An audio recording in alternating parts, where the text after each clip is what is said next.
Assalamualaikum warahmatullahi wabarakatuh. Sebelumnya perkenalkan, nama saya Sandila Citra Permata dengan NIM 2109102011145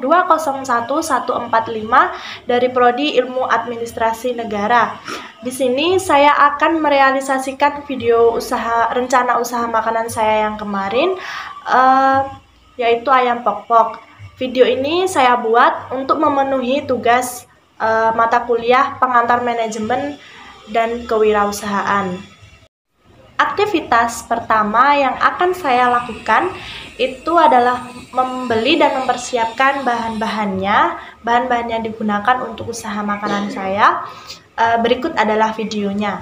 Nah, di sini saya itu yang pertama akan membeli ayam ya, yang jelas karena ayam ini adalah bahan utamanya. Di sini saya memilih ayam yang daging, benar-benar daging tanpa tulang, tanpa lemak, apalagi nggak pakai kulit, dan diutamakan itu bagian dadanya.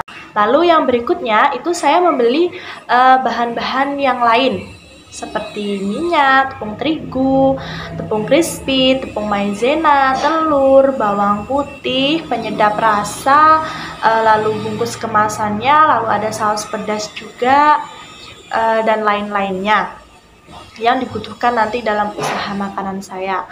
Lalu jika sudah, kita bawa pulang dan kita siapkan alat-alatnya, lalu kita masuk ke proses pembuatan.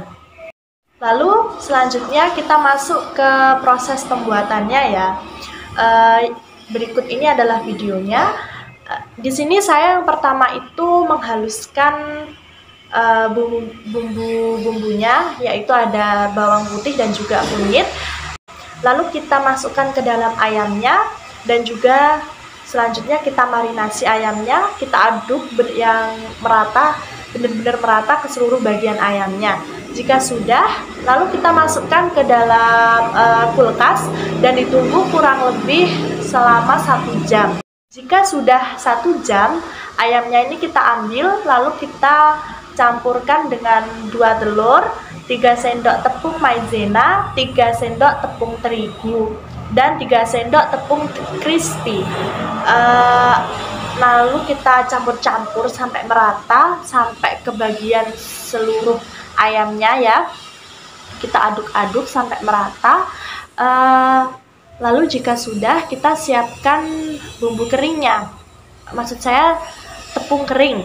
Di sini tidak ada tepung basah ya, adanya cuma tepung kering yang terdiri dari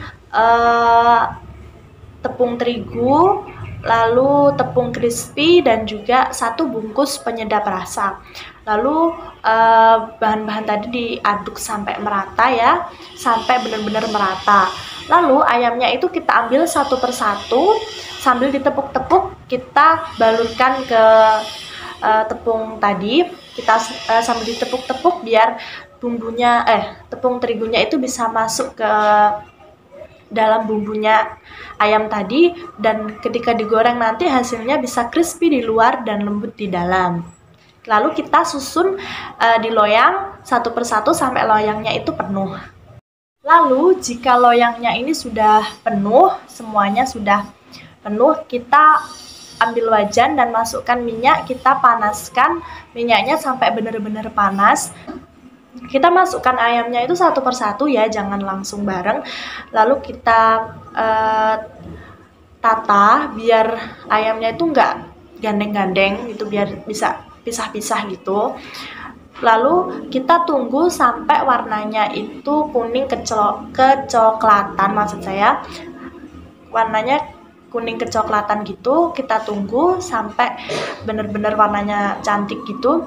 Lalu kita angkat dan ditiriskan, tunggu sampai ayamnya itu dingin, lalu kita kemas. Lalu yang selanjutnya kita masuk ke pemasaran atau promosi. Di sini saya melakukan promosinya melalui media sosial, yaitu WhatsApp. Karena saya jarang berkumpul dengan teman-teman, dengan tetangga atau dengan sepupu, karena kan sedang pandemi ya, jadi mengurangi aktivitas untuk berkumpul-kumpul. Berikut adalah videonya. Saya mulai membuat status WhatsApp itu berisikan brosur dari produk saya, yaitu ayam pok-pok. Lalu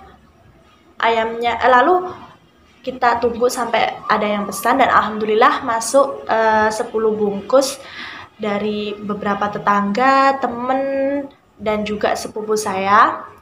Lalu setelah itu kita mulai mengemas masakan saya. Lalu kita masuk ke proses pengemasan. Di sini proses pengemasannya itu saya pilih ayam yang ukurannya itu besar-besar. Saya taruh dua-dua, lalu ditambah dengan saus. Karena tadi kan pesanannya itu ada 10 bungkus, jadi saya itu mengemasnya juga 10 bungkus. Lalu jika sudah 10 bungkus, berikut adalah bentuk kemasannya itu seperti ini, sangat sederhana karena memang ini adalah usaha kecil-kecilan. Lalu dimasukkan ke dalam kantong kresek, dan saya akan menunggu beberapa teman saya yang akan mengambil pesanan saya.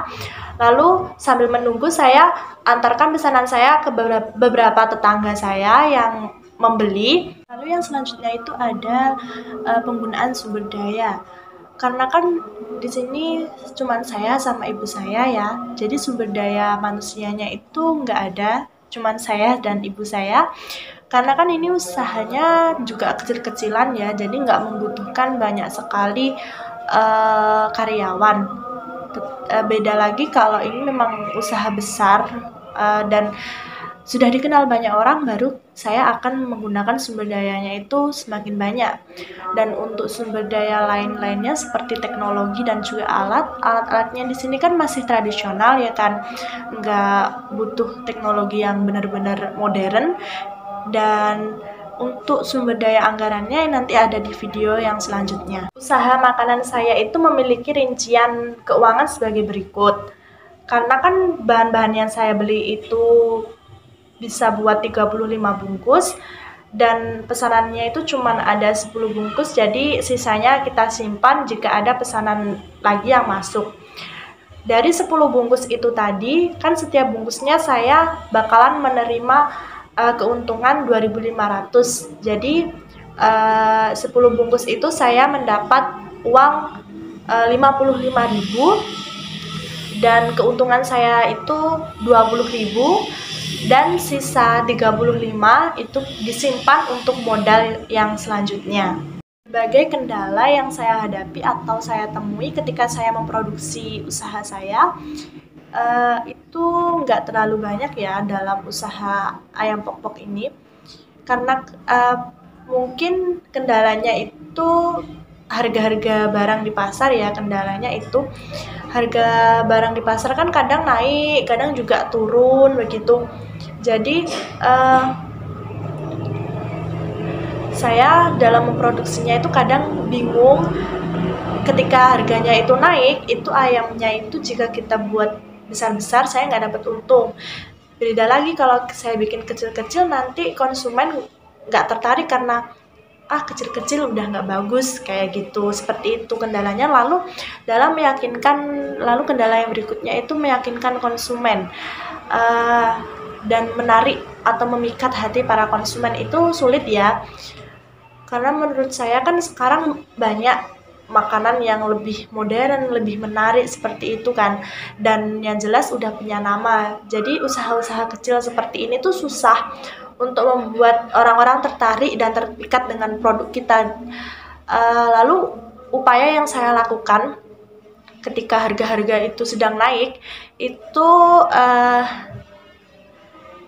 ya saya bilang ke mereka kalau mohon maaf harganya sedikit naik karena harga-harga di pasaran itu sangat sangat naik maksud saya. Tapi nanti juga bakalan saya kasih pilihan antara ayamnya ini mau dibikin kecil tapi harga tetap, atau dibikin tetap ukurannya tetap besar tapi harga sedikit naik, karena memang bahan-bahan di pasaran itu sedang naik. Pasti mereka juga, beberapa konsumennya pasti akan memaklumi ya. Lalu ketika itu barang-bahannya turun, nanti harganya disesuaikan lagi harga semula. Lalu untuk meyakinkan konsumen, itu upaya saya benar-benar saya yakinin dan saya suruh untuk mencicipi produk saya. Jika enak, tolong sebarin ke teman-teman kalian kalau produk saya ini enak gitu. Jadi nanti konsumen saya kasih testi kalau produk saya itu enak, dan itulah upaya saya agar bisa memikat hati mereka. Lalu dampak atau manfaat yang saya peroleh setelah saya bisa berjualan ayam pok-pok ini, yang pertama itu memuaskan pelanggan atau konsumen, karena setelah konsumen saya itu mencoba produk saya dan mereka bilang kalau ini enak, rasanya tuh saya puas banget, dan alhamdulillah nantinya pasti bakalan lebih dikenal sama orang-orang banyak. Lalu yang berikutnya itu menggait pasar baru. Jadi saya bisa membuka pasar baru atau menggait pasar baru dengan saya berjualan ayam pok-pok ini. Berarti kan saya berinovasi kan dalam bahan makanan ayam ya. Jadi inovasinya lebih banyak dan saya bisa membuka lowongan pekerjaan dan pasar-pasar yang baru. Lalu yang berikutnya itu mendapat uang jajan sendiri. Setelah saya berjualan ini kan saya mendapat keuntungan ya. Jadi ketika saya pandemi kan saya di rumah saja dan tidak dapat uang jajan. Jadi setelah saya berjualan ini saya bisa memperoleh uang jajan sendiri tanpa minta orang tua, dan saya bisa menabung. Baik, itu saja yang dapat saya sampaikan dalam video presentasi kali ini. Sekian, terima kasih dari saya. Wassalamualaikum warahmatullahi wabarakatuh.